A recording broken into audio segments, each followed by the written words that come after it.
I'm honored to present Rein Wolfs, the director of the Stedelijk Museum since 2019.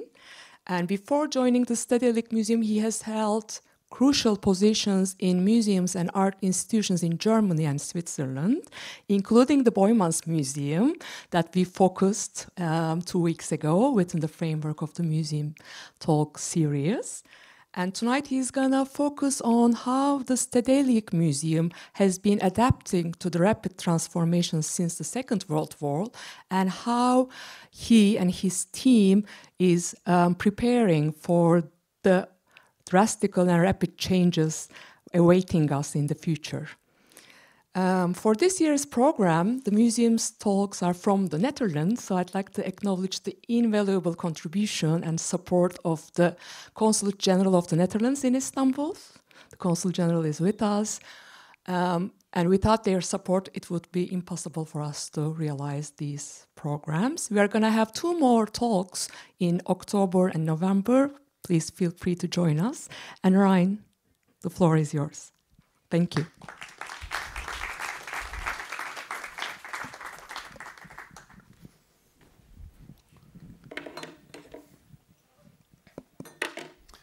Thank you very much, Çelenk. Thank you very much for the invitation. It's an honor to be here in Istanbul Modern, in this great museum. I was walking through today and I was really very positive. This one is well deserved, this award, but also the architectural program and the way you are dealing with the spaces. It's a wonderful experience to walk through. Today I want to tell you some things about the Stedelijk Museum Amsterdam, the museum for modern and contemporary art and design in the Netherlands, I would say, since a long time. It's an old museum, but an old museum has to transform every day, every hour, every year, every month, always. Tomorrow is always a different day. And that is what I learned from an artist called Direktörü, who used to call some of his works "Tomorrow is a different day." I made out of it, tomorrow is always a different day. And in our times in which everything is changing enormously, rapidly, we have to be knowing that we have to change every day. And that we don't know what will be happening tomorrow. And that we can prepare ourselves, and at the same time, we don't know what's going to happen. We get surprised every day, we get surprised every hour, and maybe that's good like that. Maybe it's good that we need this awakeness in order to change ourselves every time again. The Stedelijk Museum Amsterdam is an old museum, an old building. The building was opened in 1895. In the 19th century, on the Museumplein, a square in which most of the buildings are 19th century. The Rijksmuseum, the Encyclopedic Museum for art from the Middle Ages until today, and also Dutch history, was opened 10 years before. And on the grounds where the museum was opened, a few years before, there was an enormous outdoor exhibition taking place. And this outdoor exhibition was an exhibition about the colonial past and about Dutch colonialism. You could see there villages of people living in Suriname or living in Indonesia. You could even see people who were exposed there. Something which today would have been impossible, and something which is still good to know, because we were built as a museum, and I will come in my talk a bit further to that, on colonial grounds. And we were also built with money which came from colonialism, from extractivism. And it's something we have to take care of, and something we have to look at carefully also. We don't have to feel guilty all the time, but we need to find answers to questions which come to us, like to a lot of different museums, like to us, to Tate Modern, to, for instance, the Van Abbe Museum in Eindhoven, and Museum Ludwig, and many more. Also the Stedelijk Museum. Stedelijk stands for communal, for city museum, by the way. We are an ordinary city museum, so to speak, and at the same time, we're a museum with a large history which goes beyond this city.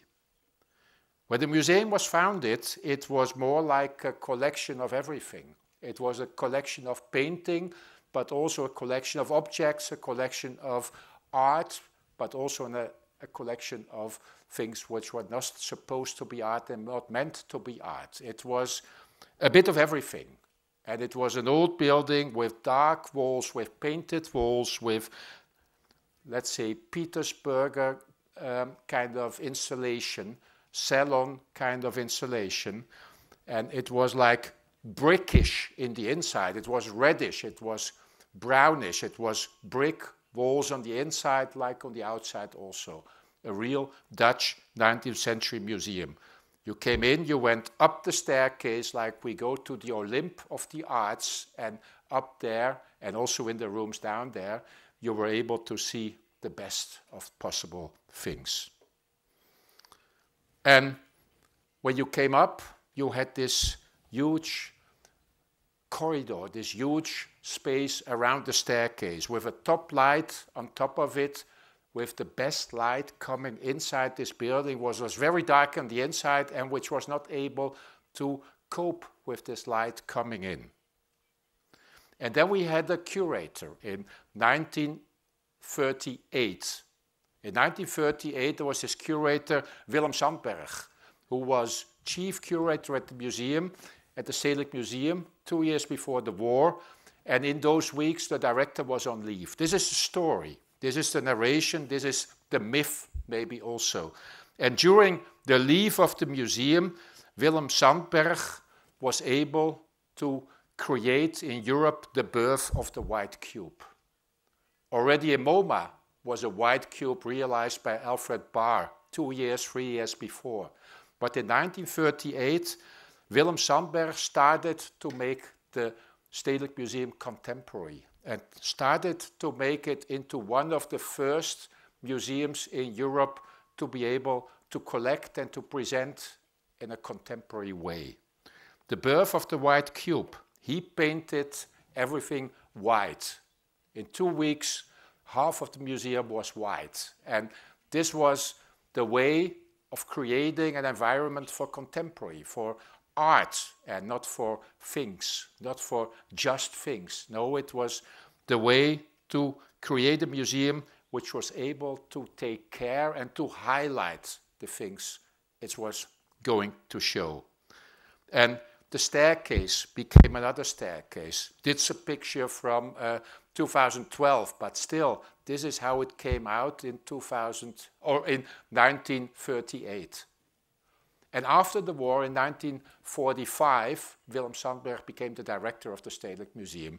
And he became the so-called revolutionary director, the director who changed everything, the director who transformed everything, the director who started to work with the art of his time, the director who started to make exhibitions like the famous Cobra exhibition of young artists from Amsterdam, from Brussels, and from Copenhagen. Cobra is the letters which form the capital letters, the beginning letters of the 3 cities. Artists like Karel Appel, like Constant, like all the others who were part of this group of artists who were striving for a new expression, for a new expressionism, for an expressionism for which they found their sources in children's paintings, for which they found their sources also abroad. It was also a bit like exotism, one has to say. And today one would also say it was probably also a bit connected with the way of feeling of the colonial past. But it turned the museum in something completely different. And they made exhibition design. In this case, it was like wooden walls which were used to show these paintings, to show these fresh paintings in a manner in which it was almost like studio-like. And paintings were hung in different ways. They were hung on different heights. They were not hung in a salon in a Petersburger kind of way, but they were hung in the way the paintings were needed. Playful, like this art was. And on the top you see also, and now we are already a few years later, we are in the 1950s, and you see Malevich on the top, for instance. The Stedelijk has the biggest collection of Malevich painting outside of Russia, which is really something very special and really a treasure, so to say. And the Malevich are here connected with the Mondrians and connected with the other paintings.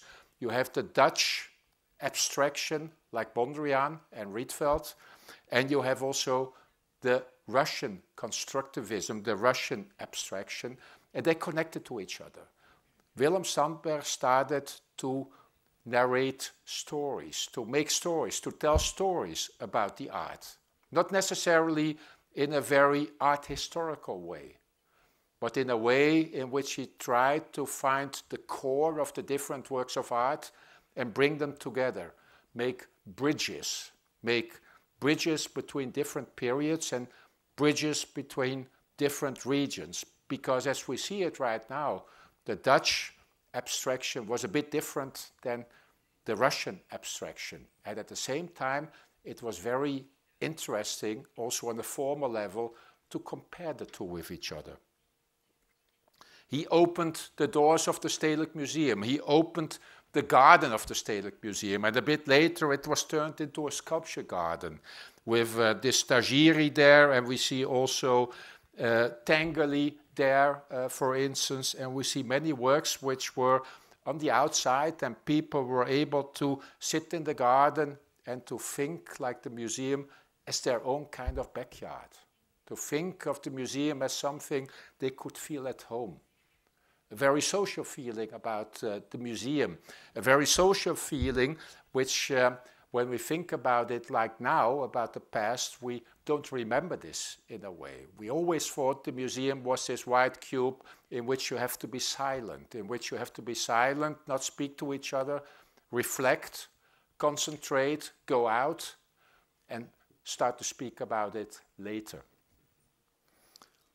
Sandberg was a director of communication, and his predecessors took this over, this way. He started to work with the collection of the Stedelijk and to start to work with the building. And for instance, a very important exhibition in 1969, Op losse schroeven, on loose screws, one could call it, was an exhibition in which, for instance, Marinus Buser made this piece of work in which the blankets were hanging outside of the windows, in which the Stedelijk Museum became almost domesticated, became like a hotel maybe, or like a home in which the sleeping rooms were freshed up and the blankets were hanging outside of the museum. And then a bit later, the museum became a bit more like, let's say, the measure of what good art should be. And maybe too much a bit like the measure. It became very much focused on, let's say, Northern American color field painting, Northern American minimal art, Northern American expressionist art, abstract expressionism. And we see, for instance, this exhibition on Barnett Newman. We have a few very important works by Barnett Newman in our collection. And it was like the museum became a bit like religious, a bit like holy almost, in which works were celebrated, in which works were almost worshipped on those big white walls of the Stedelijk Museum. And we see, for instance, this show of Ellsworth Kelly a bit later in the 1970s. And there is another picture of this Ellsworth Kelly show. And there were shows with Kenneth Noland and shows with the other color field painters who were able to show the museum as a museum of establishment also, as a museum confirming, so to speak, the taste of what was the most foremost taste at that moment. The Northern American taste and also the Western European taste. When we speak about the Stedelijk, we always speak, And we always spoke about a museum of modern and contemporary Western art and design. For a long time, and there's still a lot of people who think that should remain like this. This was a museum of Western art. And Western was what in the West was supposed to be the highest art, as we all know. Also, post-colonial thinking, I would say. And there's this exhibition, for instance, of Keith Haring in 1986, and we see that he developed a fabric, a huge fabric which was able to hang underneath the top light in the central staircase. A wonderful thing, and we can show it about once every 10 years because of light sensitivity. But this was the Stedelijk. The Stedelijk, and now I'm already in our century, with Daniel Buren, and on the far backside in the Gallery of Honor, the Barbara Kruger, which we see a glimpse of. The 21st century, we started to think a bit different about the museum.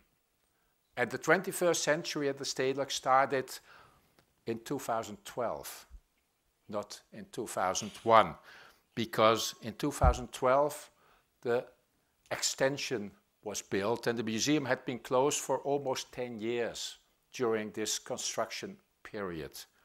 All of a sudden, there was also an architectural gesture of the 21st century at the museum plan. And among all those 19th century buildings, there was something different. There was something contemporary, and there was something which in Amsterdam everybody called after a few days the bathtub. The bathtub of the Stedelijk Museum, designed by Dutch architects Bentham and Crowell, but a very important gesture in a city which was so filled with the idea of the 19th century. On a square with the museums, with the Concertgebouw, the concert building, and the Stedelijk Museum also all like 19th century atmosphere. And all of a sudden, there came something contemporary. And to go back to the few words I noted on this slide, the 21st century, so to say, started in 2012 for the Stedelijk. And the 21st century became a century about different topics, about new keywords, about globalization, about getting away from just being a Western museum of contemporary and of modern and contemporary art and design, about diversity, about inclusion, D&I. We all know the words and we all know what's happening right now with this, but we come to that later. We started to think in terms of decolonization. Also important shows like Documenta already early, like 2002 by Okwi and Weser, who started to speak about decolonization, about getting rid of the colonial flavor of the way we present art and the way we choose art and the way we pick art and the way we sell art. And also the years of the educational turn. I remember the Documenta in 2007 by Roger Burgel, who all of a sudden made education also to a key issue in contemporary art, in the way we think about art. It's not only about art itself, but it's also about the contextualization of art. It's also about the extra value you get when you're able to speak about it, when you're able to educate, when you're able to mediate. And we started to make different shows, and we started to look for different artworks, for different acquisitions. Myself, I started in 2019, the end of 2019, and in the end of 2020, I made a small show. I made a small show with propositions for the future of the Stedelijk Museum.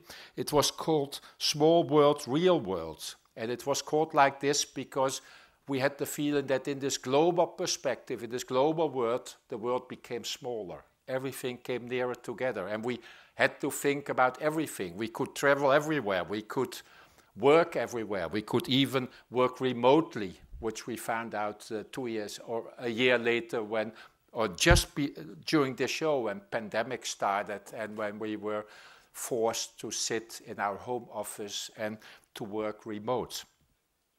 And the show was about bringing different works together, about Konate, an Ivory Coast artist on the left hand, about El Anatsui, an artist from Ghana living and working in Nigeria. It was a proposal for an acquisition, that work also at that point by us. And in the center, for instance, Clara Lieden. And we saw at the back, we saw these small works, but these important works to be able to find ways of bridging the regions, of bridging the times also.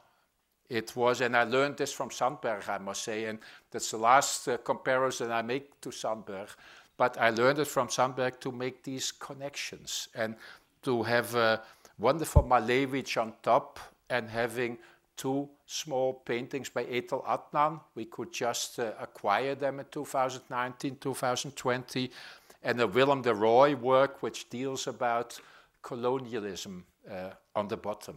A work which is from blue to black, from different ways of how fabrics are being shipped from one way to another, from Africa to Indonesia, for instance, and that's about Dutch colonial traffic ways. And when we think about Africa, we think about black, and when we think about Indonesia, we call it often blue.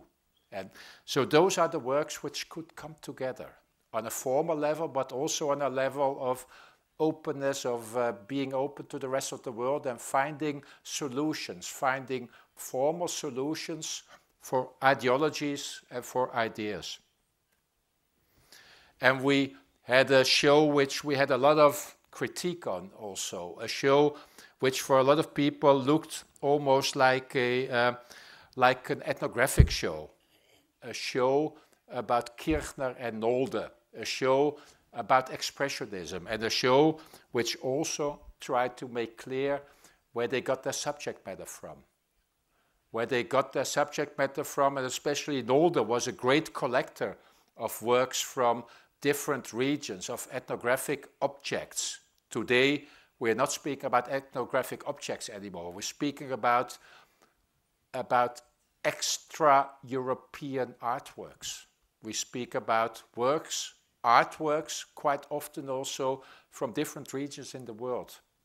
And we made this show together with the Statens Museum in Copenhagen, and we have an important Kirchner collection at the Stedelijk, and we wanted to show those two artists together with where it all came from.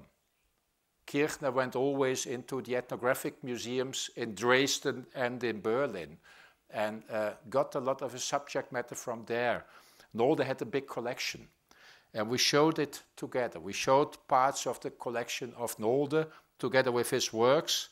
And we showed a lot of documentation material also. And we showed a lot of masterpieces, so to say, from Nolde and from Kirchner. And we showed also, for instance, to make it clear, like on this picture, a work by Nolde and the model who was modeling for this work for Nolde. So we did a lot of research for this exhibition. And the critiques were very hard. The critiques were, you're canceling those two artists. You're trying to get rid of those two artists in art history. You're trying to diminish their quality. You try to get rid of them, so to say. This is the end. This is the end of art history, somebody wrote in the newspaper, or this is the end of the museum.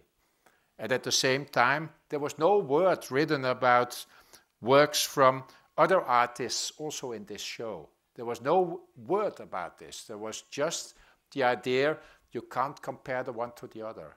And we can't break with the myth that everything came out of the fantasy of those two wonderful artists. And I must say, I still think Kirchner and also Nolde is a great artist. And we're again showing Kirchner on a broad level in our collection. Sometimes we write something next to it in terms of, you can also think about this object which was important for Kirchner when he developed his style. And there are certain other things with Kirchner also, like the way he was getting along with younger models. It's also something we have to write something about every now and then, but we're not cancelling Ernst Ludwig Kirchner, and we're not cancelling Nolde, but it was important to make this show in order to find ways of bringing different works of art together and being a bit more aware of how lines of influence in the world were functioning, used to function and came together in extremely worthful, extremely valuable and extremely good and aesthetically great works of art.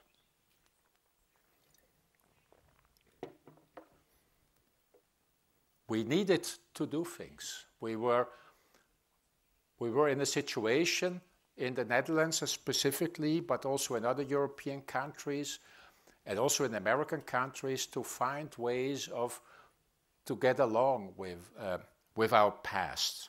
And we thought this was a way of doing it. We also made a show of art from Suriname, a former Dutch colony until 1975. And there never had been a real show about painting from Suriname. And we showed this exhibition, and there was an enormous interest in this exhibition.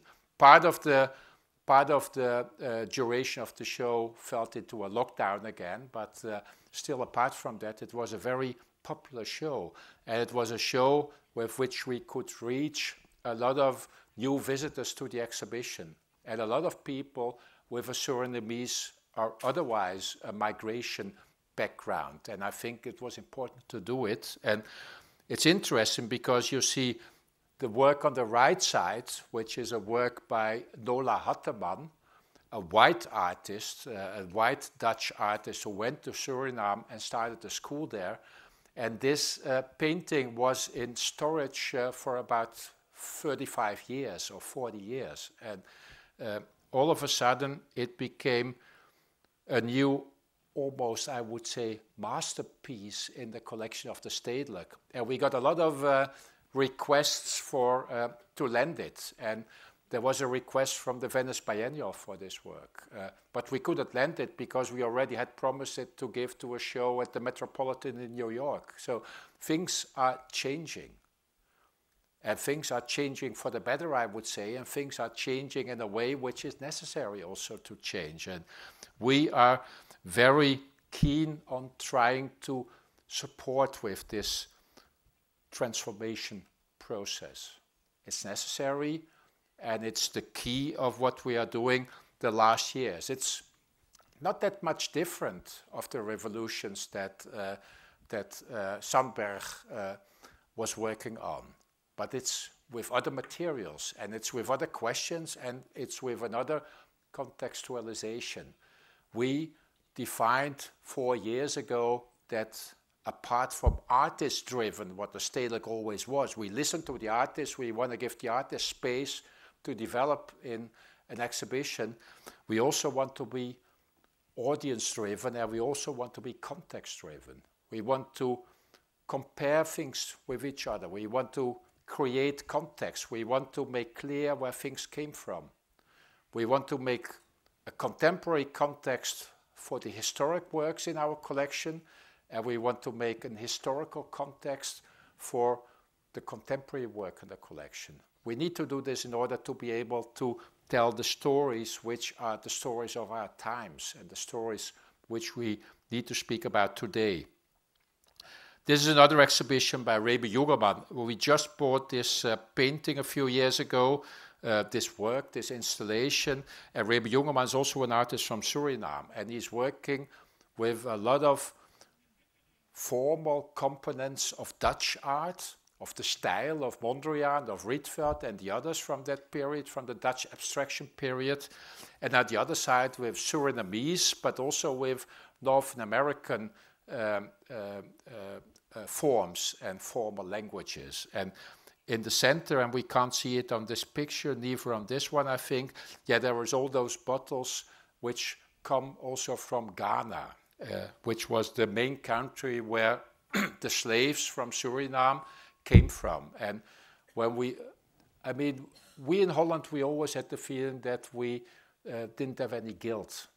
And I'm not saying that I have guilt or that we Dutch who are in this room have guilt, but the Dutch were always very unaware, or kept very much unaware about their own slavery past. And at the end, there was a lot of slavery traffic started by the Dutch, and was a huge amount of the global percentage of slavery traffic.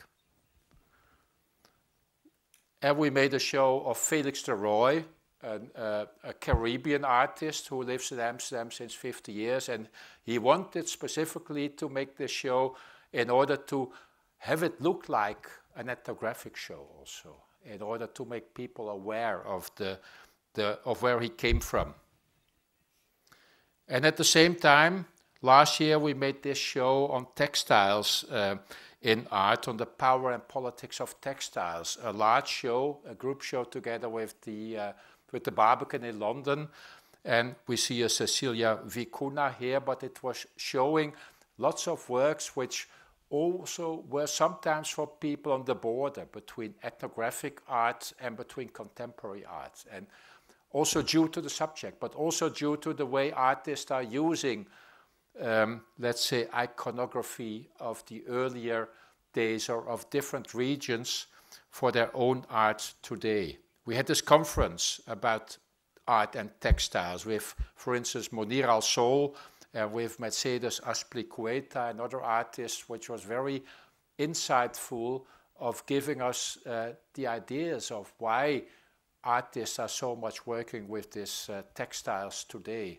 We all know that textile used to be in our applied arts collection, and textiles used to be something for female artists, for female applied artists, for female designers. And today we can think completely different about this. And we found the quality of the works of textile in our applied art collection, and we call it autonomous art now. We call it art, we call it fine arts. If it's Magdalena Abakanovic or Sheila Hicks or all the other artists work on very high level with textiles. For instance, when you think about the Bauhaus, we all know there were not many women at the Bauhaus, and the female artists who were at the Bauhaus, they were just working, in brackets, working with textiles. And this was where they belonged to, so to say, in those days. We did a show also with an artist like Alan Gallagher the last years, 2 years ago, an enormously successful Afro-American artist who lives and works in Rotterdam in the Netherlands since 20 years, since more than 20 years, since 24 years. And there was not one artwork in a public collection by Alan Gallagher. She had a major show at MoMA, she had a major show at Tate Modern. She has important works in the Whitney, in the MoMA, in the Tate, and in Art Institute of Chicago, but not in a Dutch public collection.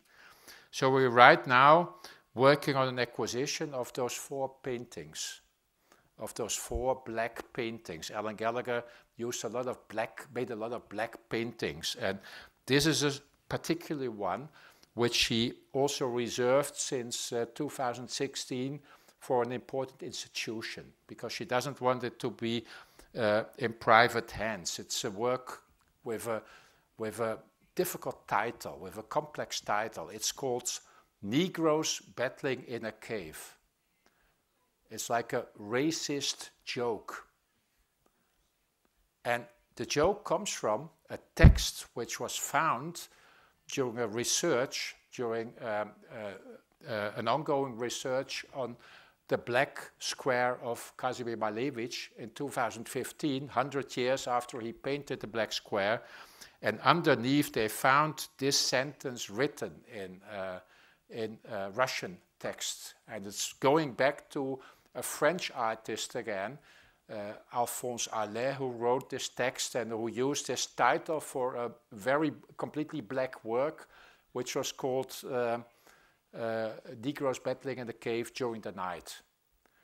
And Gallagher wants to show this and wants to make clear and wants to put her finger on this way of thinking, on this racist way of thinking. And we're almost there in fundraising for this work, and I think it's extremely important to be able to get it. And Association Rembrandt in the Netherlands already promised to give their money, and I'm waiting for the Mondrian funds and for private donors to be able to bring it together, because it's a very expensive artist. She has a very small production and works with the largest galleries in the world, and was not in a Dutch public collection up till now. Key in the Stedelijk is always our collection. Key is the way we show our collection. And when we speak about collection displays, and I'm just going to go through a few examples in a few minutes, it's for us these days, it's about storytelling. It's about new narratives. It's about telling stories of art and not just history of art. We all think, when we think of a museum of art history, we know how it is. We know our handbooks, and we know how to go through a museum of modern and contemporary art. And at the same time, we see that all museums are changing their perspective, and that most museums are going into the direction where we speak about storytelling, and where we speak about different, parallel, analog stories of art in different regions of the world.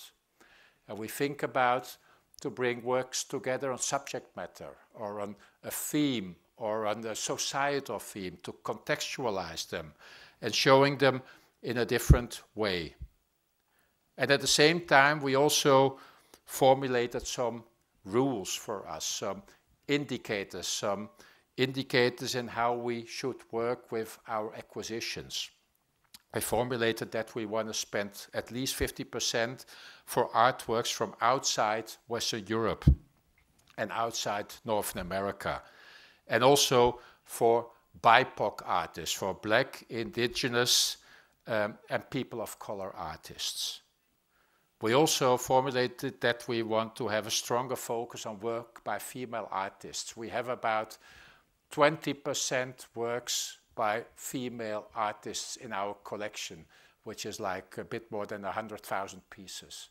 And we're trying to make steps, but we can't get a balance in the next 20 years. But we try to get a bit of a better balance, and we try to give out signals also.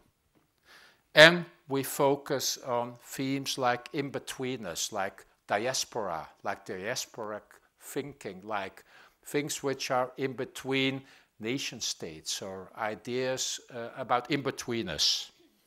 About engagement, we try to collect works also, and also works about protest.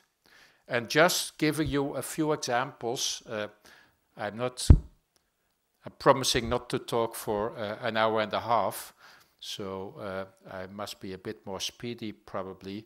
This is a room, for instance, with a work by Jeff Koons, an iconic work by Jeff Koons, bought in 1985, I think. And it's put together with a work by Louise Lawler, this stretched photo on the wall, which is the same work by Koons, but photographed from the back and in combination with Donald Judd. And in the other room, we see this work, Girl, Girl, Girl, by Martina Sims, an Afro-American artist who is referring to The Color Purple by Alice Walker, this book which deals with female blackness. And on this side, there's also a work by Lena Dumas, but we can't see it here right now. But we try to speak about gender, and we try to speak about masculinity also in a room like this. Or we have this room because we also have this design collection, and specifically also a large graphic design collection. We have this collection display about posters which deals with climate and with pollution and with call to action and with critique and protest. We were able to acquire this work by El Anatsui, and we compare it in the exhibition, in the collection display, with other works. We were able to acquire this Turkish artist, Özgür Kar, who is living in Amsterdam these days. He studied at Rijksacademy, and it's the living undead. It's the undead. It's called the undead. And it's a great work. It's a very subtle work with a little bit of sound and small movements. And we acquired this work by Ahmet Ögüt. I never can pronounce it properly.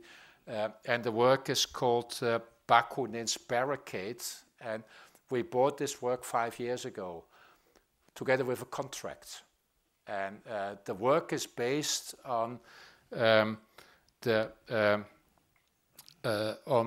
idea of Bakunin to defend against the Prussian troops in Dresden in 1856, I think. I'm not sure about the date right now, and to do it with a barricade built out of artworks from the National Gallery of Dresden, in order to have respect, to create respect by the offenders who would not break through a barricade of artworks. It was not realized, but it was realized by Ahmet Ögüt in the museum situation, together with a contract which defines that when there comes a question out of the public, to be able to lend this work for a demonstration or for an actual scene on the streets, the museum should seriously think about lending it. And we got this request a year ago, just before we planned to show this work in the exhibition display. And it was asked to be shown by a group of activists in a Gaza demonstration against the Israeli policy, which was like about a year ago, and we rejected it because there is a contract which says several things. We should release a public statement where we are not going to lend it, but we could also lend it with reproductions, with duplicates of works. There's a contract being signed by us and by the artist. And which is a bit hidden in the contract is also the idea that only the barricade could be, only the materials could be lended. And we only could lend it with duplicates, and which the activists did not accept.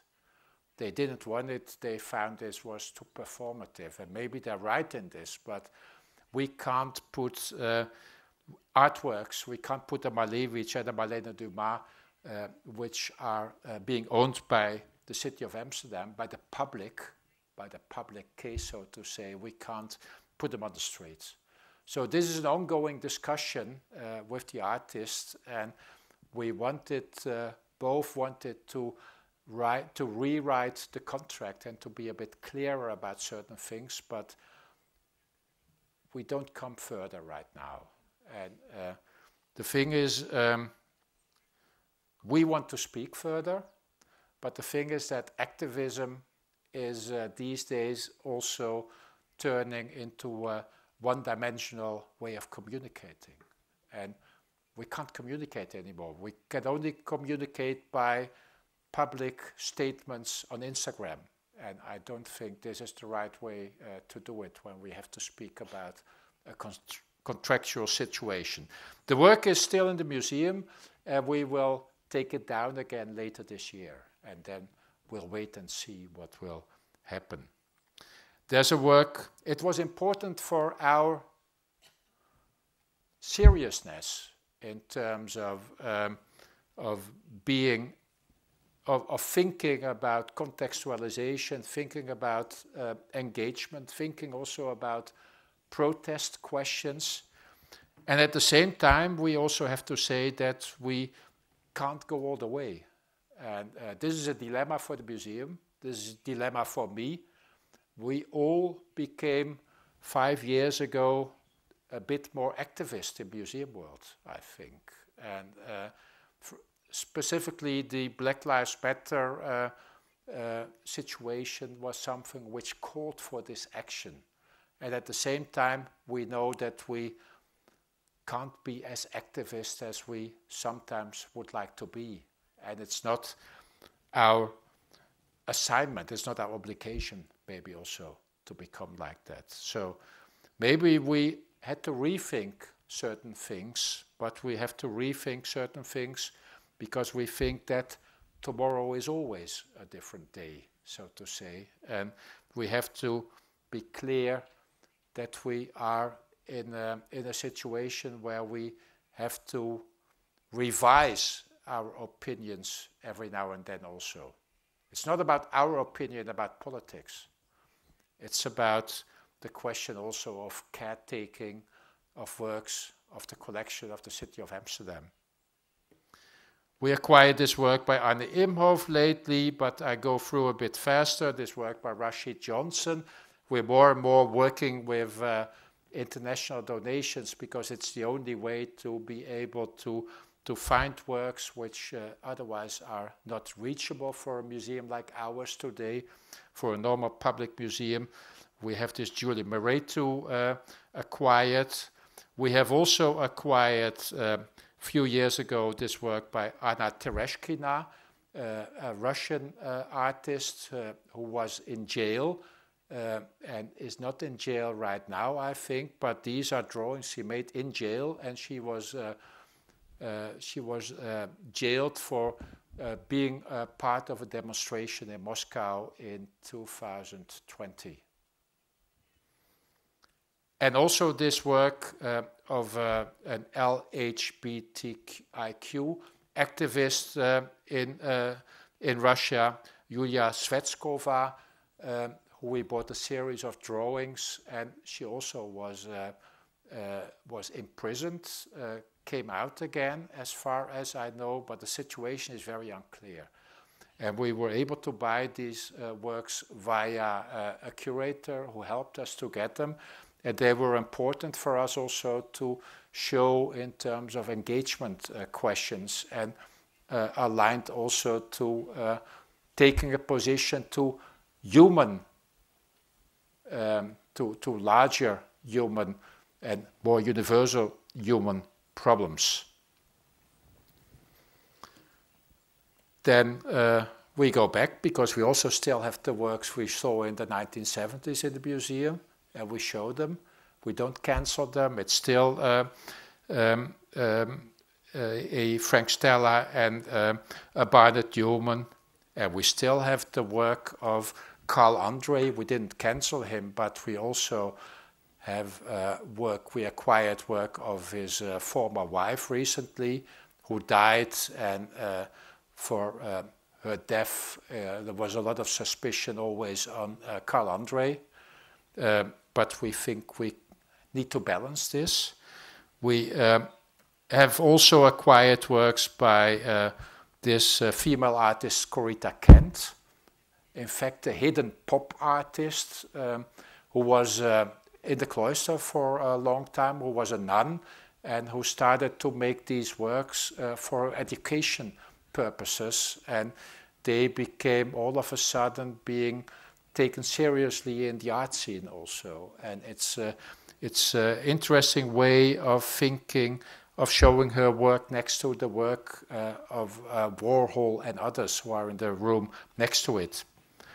Or this wall of protest posters, which which deal with all kinds of street protests and other protest situations.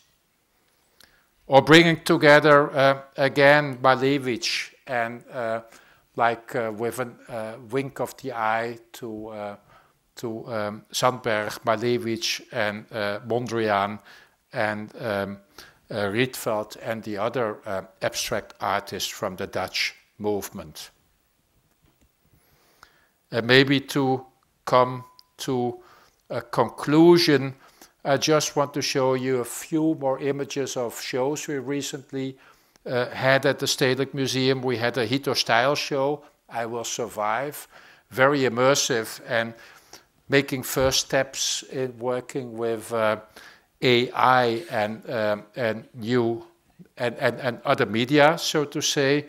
We had an immersive show with Anne Imhof called Youth, which kind of took occupancy of the whole big room downstairs, the largest gallery of the Netherlands, so to say, which was completely filled with materials and completely almost, you really had to find your way through with a moving sound system and a lot of things confronting you. We had this big show of Nan Goldin of the slideshows, and I can't show the work, so I only show the marketing, so to say, of the exhibition. It was a very successful show, which came from the Moderne Museet, then went to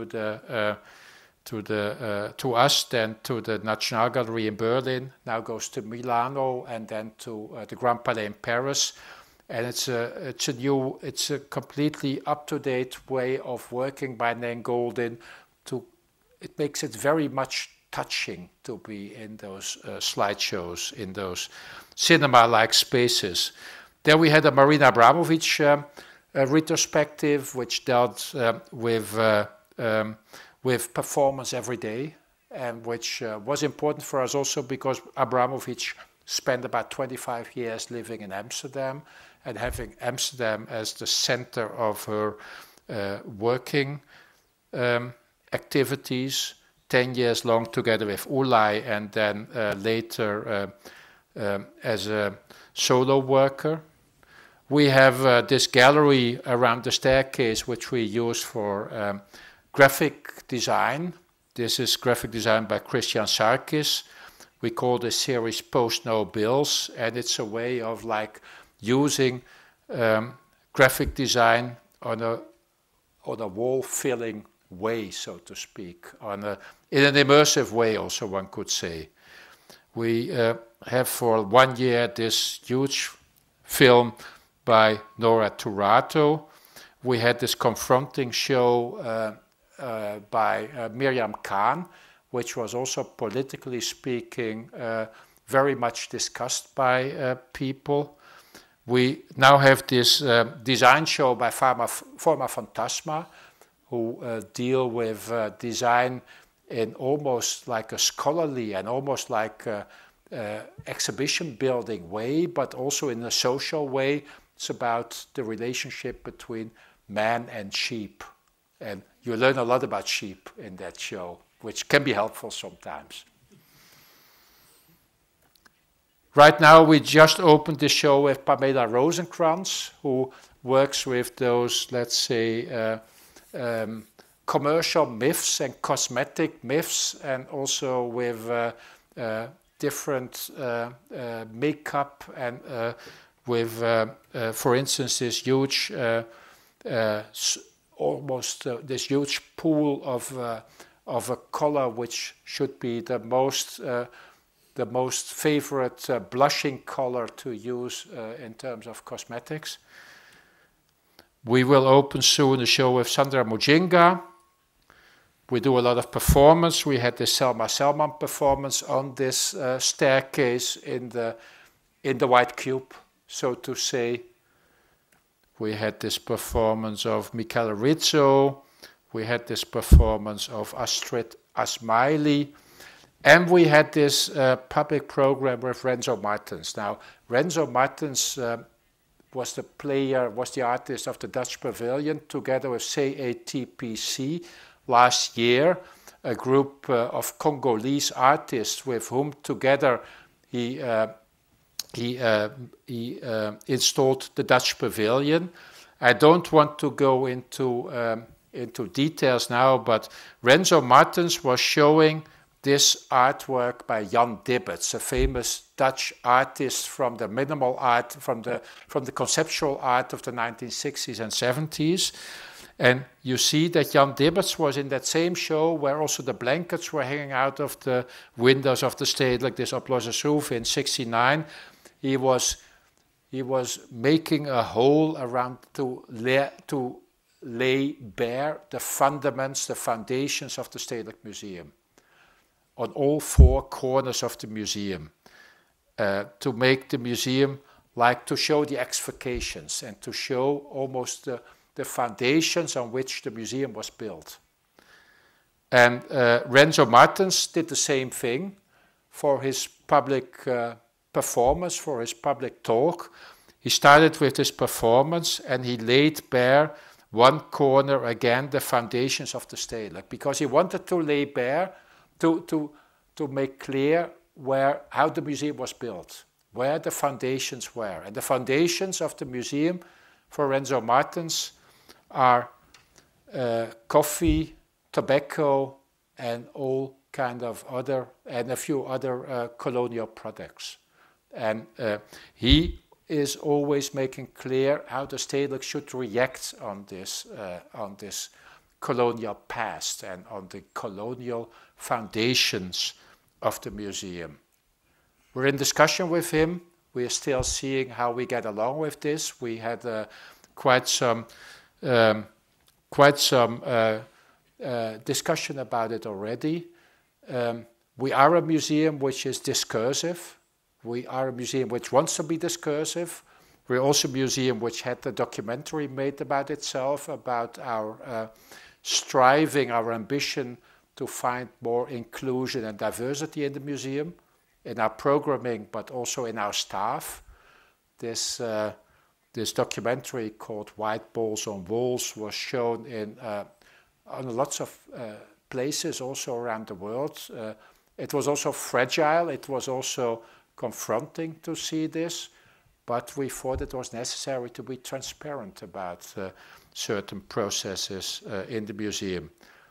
We also founded a new project space, Bureau Stedelijk, which is almost an independent space at the Stedelijk, because between us, between me and our staff, and the curator of Bureau Stedelijk, there's an advisory board who can decide together with the curator about what they do.